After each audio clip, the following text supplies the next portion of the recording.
And joining us right now, as we continue these discussions, is retired Archbishop in Telesphore Mpundu, who's joining us in studio. Good morning and welcome to the Diamond Breakfast Show. Good morning, sir. Thank you. Let's start off first of all with your memories of Dr. RUPIAH BANDA and the life that once was, obviously, and different forms of government that he served. What will you be able to remember Dr. RUPIAH BANDA for? Well, personally, I just go to, you can say, the last phase of his political life when he became president. And as president, as we all know, he was a transitional president. In no time, some other person succeeded him, and another party came into government. So that is that. Now, you can do a lot of things in a short period of time, or you can be mediocre. My approach is to be very much balanced. I'm saying balanced because in Zambia, if you want to become a saint, you just die and you become a saint overnight. What I'm saying is a person who is a wife abuser, a beater of his wife, and a drunkard, when they die, they become loving husbands and very, very good parents and so on and so forth. I'm sure you are very much aware of William Shakespeare's Julius Caesar. What Mark Antony said, the burial of Julius Caesar, who was murdered, who was assassinated because fellow leaders. And interesting, he was actually assassinated on this day in 14 BC. Okay, all right. Yeah. So now, he said something that was very interesting. It's an opening statement that I come to bury Caesar, not to praise him. Then he goes on to say, the good things that people do, those who are in the service of others, what they do, good things are buried with them, but the bad things come up. And for me, I see Zambia very much in the same line of the opposite. All the bad things that they were involved in, because they are dead, it's a taboo to say something bad about the dead person. No, I think we should strike a balance. And I've been listening for the short while I was here to people making contributions concerning the life of Dr. RUPIAH BANDA, okay? They say the good things, they say things that are not so good. So we have to balance. But our tendency is to forget. I am putting my head on the line when President Kaunda died. People who never even saw him, they were not even born when, when he became president. They were saying all kinds of things that you say, really, are these people realistic? You people in the media fraternity, you should do a bit more digging and then come up with a balanced view so that people are not thinking that that fellow was a devil. But as a retired clergyman yourself, and obviously still having a belief in spirituality, do you think it's also a moral thing to do to bring up the bad of a person who has passed on, especially in this case, a leader? You see, our Lord Jesus said, if you are my disciples, you will learn the truth, and the truth will set you free. If you paint wonderfully something that is behind there, it is dirty, still remains dirty. We are not saying that we just talk about the bad things, but for us it's a taboo.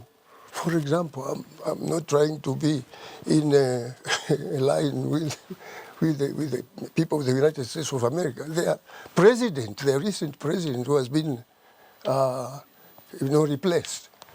Well, you don't say that what he did, because 20 years down the line, the new generation will not know what happened. So people must be informed. This is what happened. On one hand, this is the wonderful picture that this person can be known about. What, on the other hand, there is also something that happened in his time in, they call it White House, here we say State House, which, to a certain extent, take away the good thing that he did. For example, this president who was indicted when he was still in Parliament, in White House, because he was involved in a criminal act. So what I'm saying is to be balanced. Since you believe in being balanced and also bringing out the truth, the truth, even though it may be bad. It may be. What are some of the truths that you feel should not be forgotten and should still be a conversation even after his demise? Yes, it has been said by so many people. But I would like to hear from you. What do you think I am needs to be listening brought up? too. I'm also learning. It's not only myself inventing. I'm also learning. Oh yeah, he was a man of peace. He facilitated this and facilitated that and so on. It's very good. But not to limit yourself only to the wonderful things. But to say, but there is also the dark side to his time in State House. What are these dark sides that you feel need to be talked about and not ignored? There were allegations. You know, if someone is in State House and there are allegations of corruption, then those things should be investigated. The problem with Zambia is that once you are in State House, you have the immunity. No one is going to investigate. Richard Nixon did not enjoy that kind of thing from the United States. Okay, so now afterwards, people now are shooting in the dark. Oh yeah, there were allegations. Well, allegations. The allegations which were not investigated. That is not good. But don't you also think, in as much as yes, there may be truths of what could have happened, but don't you think it's also insensitive? Because the truth is, we're still in this time of mourning, we're still in the period of national mourning. Doesn't it also become insensitive to the people who are mourning, people who love this man dearly, despite his faults, which we all have at some point as human beings? But don't you think it becomes insensitive to start focusing on the bad while people are still mourning, and it's still a fresh wound for people who are remembering Dr. RUPIAH BANDA? That's exactly what I'm saying about Zambians. Die and you become a saint. It is not the time now to hide things, the true things from people. You are preventing them from knowing the truth. The truth is going to save them. Notwithstanding his good points and his good scores, this and that went wrong. But is the timing good? Because the Bible also talks about especially. But is this the best time to talk about that? Especially the time when they die. Are you going to wait many years when a lot of nice things have been written about those people who are very favorably disposed? It is at the time that he dies. This man did this, wonderful, and that is a go. It's a go there. However, this must be our attitude as Zambians, not to gloss over the truth. The truth will set you free. Now, I know just recently you were also mourning your mother, if I'm not mistaken. And within these times, people who are in a moment of grief would probably not be open to hear bad things about their loved one who they are mourning. Doesn't the same apply, especially during this time? Because this period of national mourning, only 7 days have been allocated and given for the time of national mourning. So can't those things come up beyond or past those 7 days? No, for me, what you are talking about is preventing people, protecting people from the truth. You know, there is this time, it is very sensitive. My mother, who begot me, she had 5 boys and 5 girls, okay?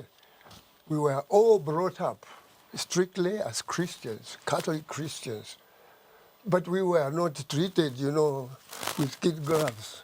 She was very, very strong on discipline and on hard work and so on and so forth. And even at the time we were mourning her, she is gone. She was a great lady. She didn't, you know, stomach any nonsense whatsoever. Thank goodness we were brought up in her, you can call it, her wing, and we were able to be what we are today. We are not saying, oh, no, she just, you know, put us there and we a loving mother. No. Also a strict disciplinarian, Pepper Martinet. We were saying that last week, and when we were burying her in the village, people who knew her, they knew her as a very hard worker, but also a very frank person. Someone did something, they were told there and then, which people don't like so many times. So for me, it's not because it's at the time of mourning, it is insensitive. No, it is not. It is liberating. Wonderful man. But we are human beings. We are not all wonderful. There are dark sides to us. And this was the dark side of this particular person. As it stands now, we only have one former head of state, in former President Edgar Chagwa Lungu. There's been an ongoing conversation now of who's going to take up the role of the father of the nation, especially after the demise of Dr. Kenneth Kaunda. Do you think this is a necessary conversation? Do you think Zambia needs a figure that can be referred to as father of the nation? No, to me, I'm a Christian, I'm a Catholic. Probably at times I think that I'm a militant Catholic, but I'm not. When you are talking about father of a nation, that's the problem with us. Who is the father of people? Really, the father of people, especially like countries, it's only God who can claim that. But we make presidents and those that go high as gods. It is wrong. There are people who can help the country grow without being fathers of this nation. I protest myself. Father of a nation. No, he was our leader, founding leader. Yes. But father, sorry, I don't agree with that. There are many people who can be used if we have a good audit of people who have studied this, who have studied that, this experience and that experience. At times of crisis, we can simply look at the audit that we have done. Let us contact this group of people. They studied there and they did this and they did. Their experience in government is like this. Let us source them so that they can help us in this time of need. You don't have to make them into fathers. I mean, obviously, it's also being used figuratively in this case. I mean, you're looking at even on earth, we've got earthly fathers, we've got the Almighty Father from the spiritual perspective. But just as a father figure for the country, you don't think Zambia needs an individual like that? Yes, but not a father. For goodness, I don't want a father. I want a fellow Zambian, flesh and blood, who has lived life wonderfully, who can qualify to assist in reading people out without making him a father. There is also something that happens. I don't know, I'm putting again my head on the line. Someone comes in the state house, after some time they become doctors. Doctors of what? I'm also a doctor of something. They ask me, doctor of what? I say, doctor of divinity. And they say, oh, what disease is that? People don't have to be doctors in order to be presidents. People can judge. So, look, this man is performing well. He is the right man at the right time, or not. But you don't have to make them father of the nation. You know, there are so many people in Zambia, and no way. So from your perspective, Zambia has never had a father of the nation? From my perspective, yes, there is no father. The father of this nation is God himself. It is idolatry to put a place of God someone who is a human being. You know what idolatry means? Worshipping statues and God knows what. But is it really worshipping statues, or as you're putting it? Because either way, on earth we've got earthly fathers. So can't we see from that perspective of having an earthly father in the form of a former head of state? I have a father too who died in 2001, like a mother. But I didn't say my father was God. Do you see that? He too had to listen to God, the real God, who is the father of all nations. We don't have to give that title to anybody. Because we do that, then they feel, see, they're above, like the animals that are more equal than others. He is just the one animal that is more equal. He or she, we haven't had a she yet, but you know, they are coming. So they don't have to be fathers. They are our leaders, excellent leaders with a good record. They can assist the nation and we support them. But they don't have to be fathers. Interesting. Interesting views that you do have there. But as we conclude here, what then would you say needs to be the role of a former head of state, a statesman, as somebody who has served as president of the country? In this case, Dr. Edgar Lungu. Recently, President Hakainde Hichilema did make mention that he had called the former president so that they jointly mourn the life of Dr. RUPIAH BANDA. But in this case, what would you say becomes the role of a head of state, such as a former head of state like Dr. For Lungu? me, I would be a bit scared to institutionalize that kind of thing. You see, in the UK, in the United States, their type of government is they have Senate, they have also House of Representatives. Here in the UK, you have a National Assembly, whatever they call it, and also the House of Lords. But people don't have to be fathers in order to go to the House of Lords or to be in the Senate in the United States. Someone who has become a president, people see that he has so many, or she has so many qualities of a president. And anyone who goes in that kind of place must know that they cannot run this ship called Zambia or any country alone, or just within a small creek called the ruling group. No, they have to go further. Let's not institutionalize it. Let the people who are elected to lead us acknowledge the giftedness of people before them and tap onto them. Instead of having, oh yeah, that man, he was former president. He must be consulted. Really?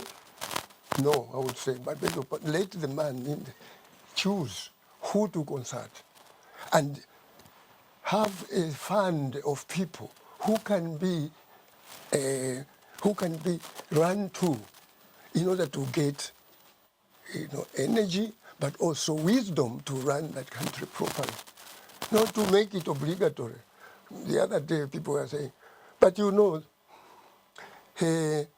President HH and Edgar Lungu, or former president, they must work together. Really? Who is putting that must there? Let HH decide who he can contact, not just the former president, the immediate former president who has become a father, but also others who have it, who have a lot of experience, people who can contribute very positively to the running of this house called Zambia. Don't institutionalize that. In no time, you are going to have so many former presidents who are like the Senate, who can veto any law and who come back to dictatorship. Retired Archbishop Telesphore Mpundu, thank you so much for joining us on the show today. Thank you very much, sir. Wish you a great day. I appreciate the opportunity to rent my ideas. You are very helpful. I'm very grateful to you. Please continue your good work. Thank you so much. We're joined by retired Archbishop in Telesphore Mpundu, having a discussion around expectations from former heads of state and also his memories of Dr. RUPIAH BANDA, who will be put to rest soon this week.